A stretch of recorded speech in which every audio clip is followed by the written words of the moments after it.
এই দাগীদের তালিকা কি আছে না, চাকরি চুরির দাগ তৃণমূলে, কান ধরে ওঠবোস করানো হচ্ছে কাউন্সিলরকে। লজ্জায় তমলুকে তৃণমূল কাউন্সিলরের কান ধরে ওঠবোস করে জনগণের কাছে ক্ষমা চাইলেন তৃণমূল কাউন্সিলর।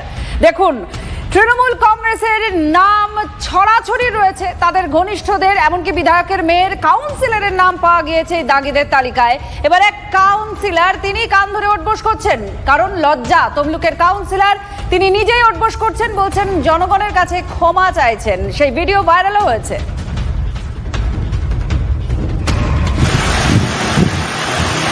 আমরা যেই কানে ধরে উদ্বোস করলাম, আমাদের পূর্ব মেদিনীপুর জেলা যে সকল নেতৃত্ব টাকা নেওয়ার পরও মুখ খুলছে না এবং শুভেন্দুবাবু যে বড় বড় ভাষণ দিচ্ছে, তার একমাত্র কারণ আমাদের কিছু নেতৃত্ব তারা মুখ না খোলা। তাদের হয়ে মানুষের কাছে আমি কানে ধরে উদ্বোস করছি। আপনারা দেখলেন সেই ভিডিও, এবং দীপ, আমরা দেখছিলাম এই ভিডিও, সঙ্গে সঙ্গে তার যে কথা, তাতে যথেষ্ট কটাক্ষ রয়েছে।